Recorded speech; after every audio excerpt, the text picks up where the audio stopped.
প্রিয় ছাত্রছাত্রীরা, আজকে আমি তোমাদেরকে এই ভিডিওর মাধ্যমে ক্লাস 10-এর ভূগোলের যে প্রশ্নগুলো দেওয়া হয়েছে রায়মার্টিন প্রশ্নচিত্র 2025 সালের মাধ্যমিক পরীক্ষার জন্য, সেখানে ভলিউম 2-তে 3 নম্বর যে চ্যাপ্টার আছে ভূগোলের ক্লাস 10-এর বাড়িমণ্ডল, সেই বাড়িমণ্ডল চ্যাপ্টারের যে এমসিকিউ প্রশ্নগুলো আছে, সাজেশন প্রশ্ন, সেগুলো আমরা আজকে এই ভিডিওর মধ্যে আলোচনা করবো। ভিডিওটা শুরু থেকে শেষ অবধি অবশ্যই দেখবে এবং এর আগের যে চ্যাপ্টারগুলো ছিল প্রথম এবং দ্বিতীয়, সেগুলো আমরা অলরেডি চ্যানেল আপলোড করে দিয়েছি। তোমরা প্লেলিস্ট থেকে সেই প্রশ্ন উত্তরগুলো দেখে নেবে, সেই সাজেশন প্রশ্নগুলো।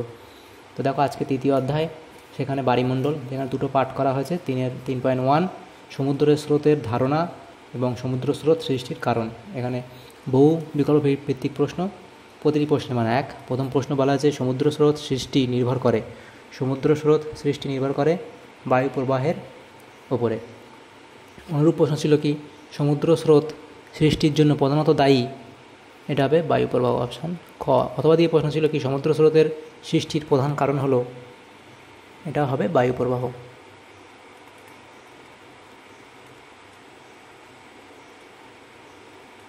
দেখো, এটা মাধ্যমিক 2020-তে এসছে। 2000 প্রশ্ন ছিল শীতল ল্যাব্রাডর ও উষ্ণ উপসাগরীয় স্রোতের মিলনের ফলে ঘন কুয়াশা ও ঝড় ঝঞ্ঝার সৃষ্টি হয়। এখানে হবে নিউ ফাউন্ডল্যান্ড এর কাছে। অথবা দিয়ে প্রশ্ন ছিল ড্যাশ উপকূলে সমুদ্র স্রোতের জন্য ঘন কুয়াশার সৃষ্টি হয়। এখানে হবে নিউ ফাউন্ডল্যান্ড উপকূলে, নিউ ফাউন্ডল্যান্ড উপকূলে সমুদ্র স্রোতের জন্য ঘন কুয়াশার সৃষ্টি হয়। 2018-তে এসছে মাধ্যমিক। নেক্সট প্রশ্ন ছিল 3 দাগের প্রশ্ন, বলা আছে গ্র্যান্ড ব্যাংক মগ্নচড়া অবস্থিত, এটা হবে আটলান্টিক মহাসাগরে, অপশান ক। অথবা দিয়ে প্রশ্ন ছিল পৃথিবীর বৃহত্তম মগ্নচড়াটি কোন মহাসাগরে সৃষ্টি হয়েছে, এটা হবে আটলান্টিক। নেক্সট প্রশ্ন ছিল বাণিজ্যিক মৎস্যক্ষেত্র গড়ে ওঠার উপযোগী ক্ষেত্র হলো শৈবাল সাগর, মগ্নচড়া, এই মহিঢাল, মগ্নচড়া নাকি গভীর সমুদ্র, এটা হবে অপশান গ, অর্থাৎ মগ্নচড়া। নেক্সট প্রশ্ন, কোন স্রোতের প্রভাবে ব্রিটিশ দ্বীপপুঞ্জ ও নরওয়ে উপকূল সারা বছর বরফ মুক্ত থাকে, এখানে হবে উত্তর আটলান্টিক স্রোতের প্রভাবে। নেক্সট প্রশ্ন, সমুদ্রের অধিক লবণাক্ত জল প্রবাহিত হয় অন্তঃস্রোতে। শীতল ও ভারী সমুদ্র স্রোত ড্যাশ রূপে প্রবাহিত হয়, এটা হবে অন্তঃস্রোত রূপে প্রবাহিত হয়, অন্তঃস্রোত রূপে প্রবাহিত হয়। নেক্সট যে প্রশ্ন ছিল 7 দাগে, বলা আছে ব্রাজিল স্রোত সৃষ্টি হয়েছে দক্ষিণ নিরক্ষীয় স্রোত থেকে, তাহলে অপশান খ হবে সঠিক উত্তর। নেক্সট প্রশ্ন বলা আছে 8 দাগের, উষ্ণ স্রোত ও শীতল স্রোতের মিলনস্থলে দেখা যায় কুয়াশা ও ঝড় বৃষ্টি। নেক্সট প্রশ্ন, উত্তর ও দক্ষিণ নিরক্ষীয় স্রোত প্রভাবিত হয় যে বায়ুপ্রবাহ দ্বারা, সেটি হলো আয়ন বায়ু, অপশান ক। নেক্সট প্রশ্ন, আফ্রিকার কালাহারি মরুভূমির সৃষ্টি হয়েছে বেঙ্গুয়েলা স্রোত দ্বারা। নেক্সট প্রশ্ন, পৃথিবীর মোট আয়তনের জলভাগ দ্বারা আবৃত অংশ প্রায় 71%, অপশান গ। নেক্সট প্রশ্ন, উষ্ণ ও শীতল সমুদ্র স্রোতের মিলনস্থলে সৃষ্টি হতে পারে না হিমপ্রাচীর, শৈবাল সাগর, মগ্নচড়া নাকি ঘন কুয়াশা। তো এখানে তোমাদের এই প্রশ্নের উত্তর হবে শৈবাল সাগর, অপশান খ। নেক্সট প্রশ্নে বলা আছে বেঙ্গুয়েলা স্রোত ও আফ্রিকার পশ্চিম উপকূল বরাবর প্রবাহিত ঊর্ধ্বগামী শীতল স্রোত, অপশান ক। নেক্সট প্রশ্ন, মগ্নচড়া সৃষ্টি হয় উষ্ণ ও শীতল স্রোতের কারণে। দেখো, পরের দাগের প্রশ্ন ছিল 15, ভারত মহাসাগরের একটি উষ্ণ স্রোত যেটি মৌসুমী স্রোতে পরিণত হয় তা হলো সোমালি স্রোত, অপশান গ। নেক্সট প্রশ্ন, বেরিং স্রোত প্রবাহিত হয় প্রশান্ত মহাসাগর, অপশান ক। নেক্সট প্রশ্ন, মাদাগাস্কার ও মোজাম্বিক স্রোতের মিলিত শাখা হলো আগুলহাস, অপশান গ। নেক্সট প্রশ্ন, ক্যালিফোর্নিয়া স্রোত দেখা যায় প্রশান্ত মহাসাগরে, অপশান ক। নেক্সট প্রশ্ন, উষ্ণ শীতল সমুদ্র স্রোত যে স্থানে মিলিত হয় তাকে বলে হিমপ্রাচীর, অপশান ক। তারপর দেখো, এখানে অনুরূপ প্রশ্ন ছিল উষ্ণ সামুদ্রিক স্রোত ও শীতল সামুদ্রিক স্রোত পরস্পরমুখী সঞ্চালনে ড্যাশ সৃষ্টি হয়, এটা হবে হিমপ্রাচীর সৃষ্টি হয়। উষ্ণ ও শীতল সমুদ্র স্রোত মিলনস্থলে স্পষ্ট সীমারেখাকে কী বলে, এটাকে হিমপ্রাচীর বলা হয়, প্রাচীর বলা হয়। নেক্সট প্রশ্ন, ঋতু অনুসারে সমুদ্র স্রোতের বিপরীত প্রবাহ দেখা যায়? ভারত মহাসাগর, অপশান খ। অথবা দিয়ে প্রশ্ন ছিল, কোন মহাসাগরে ঋতু পরিবর্তনের ফলে সমুদ্র স্রোতের দিক পরিবর্তন হয়? এটা হলো ভারত মহাসাগর। নেক্সট প্রশ্ন, শীতল পেরু স্রোত, হাম্বোল্ট স্রোত দেখা যায়, এটা কোথায় দেখা যায়? প্রশান্ত মহাসাগরে দেখা যায়, অপশান ক। নেক্সট প্রশ্ন ছিল 22 থেকে, যে শীতল স্রোতটি 3টি প্রধান মহাসাগরেই দেখা যায় তা হলো কুমেরু স্রোত, অপশান গ। নেক্সট প্রশ্ন, সমুদ্র স্রোতের দিক বিক্ষেপের কারণ? সমুদ্র স্রোতের দিক বিক্ষেপের কারণ হলো পৃথিবীর আবর্তন গতি, অপশান ক। নেক্সট প্রশ্ন ছিল 24 দাগে, দক্ষিণ আটলান্টিক মহাসাগরে প্রবাহিত একটি শীতল স্রোত, এটা হবে বেঙ্গুয়েলা স্রোত, অপশান গ। নেক্সট প্রশ্ন, কানাডার পূর্ব উপকূলে অতি শীতল আবহাওয়া সৃষ্টিকারী সমুদ্র স্রোত হল ল্যাব্রাডর স্রোত। যে স্রোতের সঙ্গে আসা হিমশৈলের ধাক্কায় 1912 সালে টাইটানিক জাহাজটি নিমজ্জিত হয়েছিল তা হল ল্যাব্রাডর স্রোত, অপশান গ। নেক্সট প্রশ্ন, আটলান্টিকের নিউফাউন্ডল্যান্ড অঞ্চলে প্রচুর হিমশৈল বহন করে আনে ল্যাব্রাডর স্রোত, অপশান ঘ। পৃথিবীর আবর্তন গতি অনুযায়ী সমুদ্র স্রোতটি হল নিরক্ষীয় প্রতিস্রোত। গ্র্যান্ড ব্যাংক সৃষ্টি হয় যে দুটি সমুদ্র স্রোতের মিলনের ফলে, সেটি হলো,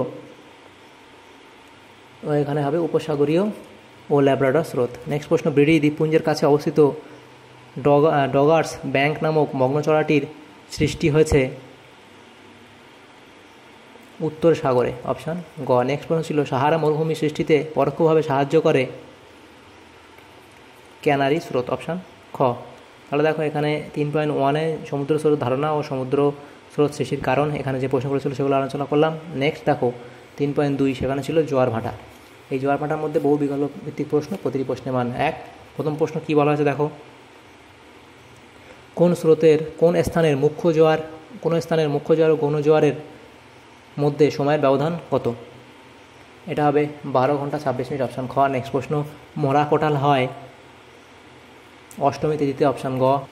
নেক্সট প্রশ্ন দেখো, পৃথিবী ও চাঁদের মধ্যে দূরত্ব সর্বাধিক হলে তাকে বলে অ্যাপোজি, অপশান গ। নেক্সট প্রশ্ন, মরা কোটালের সময় চন্দ্র ও সূর্য পৃথিবীর সাপেক্ষে নিম্নলিখিত কোণে অবস্থান করে? এটা হবে 90 ডিগ্রি, অপশান গ। নেক্সট প্রশ্ন ছিল কি, অনুরূপ প্রশ্ন ছিল, কৃষ্ণ ও শুক্লপক্ষের অষ্টমী তিথিতে চাঁদ সূর্য পৃথিবীর অবস্থান কত ডিগ্রি কোণে হয়? তো এখানে হবে 90 ডিগ্রি কোণে, অপশান ক। এরপরে প্রশ্ন ছিল, পূর্ণিমা তিথিতে সিজিগি অবস্থানকে বলে প্রতিযোগ, অপশান গ। প্রশ্ন কী বলা আছে দেখো, সর্বাধিক শক্তিশালী জোয়ার সংঘটিত হয় অমাবস্যায়, অপশান খ। নেক্সট প্রশ্ন কী বলা আছে, পৃথিবী থেকে চাঁদের দূরত্ব যখন সবচেয়ে কম তখন যে জোয়ার সৃষ্টি হয় তাকে বলে পেরিজি জোয়ার, অপশান গ। নেক্সট প্রশ্ন, আচ্ছা অনুরূপ প্রশ্ন ছিল, চাঁদ ও পৃথিবীর সর্বনিম্ন দূরত্বের অবস্থানকে বলে পেরিজি, অপশান ক। নেক্সট প্রশ্ন ছিল, পৃথিবী ও সূর্যের মাঝখানে যখন চাঁদ আসে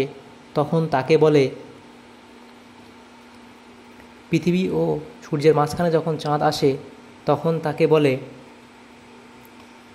সংযোগ, প্রতিযোগ, মরা জোয়ার নাকি গৌণ জোয়ার? এটা হবে সংযোগ, অপশান ক। দুটি মুখ্য জোয়ারের মধ্যে সবচেয়ে ব্যবধান হলো 24 ঘন্টা 52 মিনিট, অপশান গ।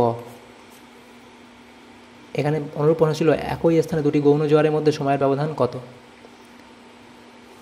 অপশান গ, এখানে হবে 24 ঘন্টা 52 মিনিট। নেক্সট প্রশ্ন, সারাসারি বাঁধ দেখা যায় হুগলি নদীতে, এখানে হবে অপশান ক। দেখো অনুরূপ প্রশ্ন ছিল, জোয়ার ভাটা হয় ও বান ডাকা দেখা যায় এমন নদী, সেটা হলো হুগলি নদী। নেক্সট প্রশ্ন, মুখ্য জোয়ারের প্রতিবাদ স্থানে হয় গৌণ জোয়ার। চন্দ্র জোয়ারের প্রতিবাদ স্থানে লক্ষ্য করা যায় গৌণ জোয়ার, অপশান ঘ। নেক্সট প্রশ্ন কী বলা আছে, বান ডাকা বা সাঁড়াশাড়ি বাঁধ দেখা যায় প্রধানত কোন ঋতুতে? তো এখানে হবে বর্ষা ঋতুতে, অপশান গ। মরা কোটাল গৌণ জোয়ার নাকি পূর্ণিমা এর সময় নদীতে বান ডাকা হয়? সেটা হবে অপশান ক, অর্থাৎ ভরা কোটাল। নেক্সট প্রশ্ন, নদীর মোহনায় সাড়াসাড়ি বাঁধ দেখা যায় অষ্টমীতে, কৃষ্ণপক্ষতে, অমাবস্যায় নাকি মকর সংক্রান্তিতে? অপশান গ হবে সঠিক উত্তর, অমাবস্যায়। নেক্সট প্রশ্ন 15 দাগের প্রশ্ন কী বলা হয়েছে? কোনো স্থানের জোয়ার ও ভাটার প্রকৃত ব্যবধান প্রায় 6 ঘন্টার বেশি। অপশান খ। অথ দিয়ে প্রশ্ন ছিল, ভূপৃষ্ঠের কোনো একটি স্থানের জোয়ারের সঙ্গে ভাটার সময়ের পার্থক্য কত? সেটা হবে অপশান খ, অর্থাৎ 6 ঘন্টা 13 মিনিট। নেক্সট প্রশ্ন ছিল, ঠিক জোড়াটি নির্বাচন করো। এখানে ঠিক জোড়াটি নির্বাচন করতে বলা হয়েছে। 16 দাগের প্রশ্ন। দেখো এখানে তোমাদের বলে, চাঁদ সূর্য পৃথিবীর কেন্দ্রের একই সরলরেখা অবস্থান মরাকোটার নাকি? অপশান ক, পৃথিবীর সাপেক্ষে চাঁদ ও সূর্যের সমকোণে অবস্থান মরাকোটাল। অপশান খ হবে সঠিক, এটা ঠিক বলা হয়েছে। নেক্সট প্রশ্ন ছিল, মুখ্য জোয়ারের যে কোণে ভাটা হয় সেটি হলো? এটা হবে অপশান ক, অর্থাৎ 90 ডিগ্রি। নেক্সট প্রশ্ন বলা আছে, 24 ঘন্টায় পৃথিবীর কোনো স্থানে মোট জোয়ার ভাটা হয়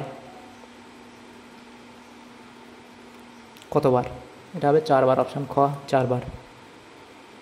নেক্সট প্রশ্ন, ভরা কোটালে বা ভরা জোয়ারে পৃথিবীর সাপেক্ষে চাঁদ ও সূর্য থাকে 180 ডিগ্রি কোণে। তাহলে অপশান ঘ হবে সঠিক উত্তর। নেক্সট প্রশ্ন বলা আছে, 20 দাগের, একটি চন্দ্রমাসের দৈর্ঘ্য হবে 27.13 দিন। নেক্সট প্রশ্ন, পেরিজির সঙ্গে সিজিগির মিলনে যে প্রবল জোয়ার সংগঠিত হয় তাকে বলে প্রক্সিজিয়ান। অপশান খ। নেক্সট প্রশ্ন, টেমস, লা প্লাটা, হুগলি নর্মদা নদীতে বান ডাকে না?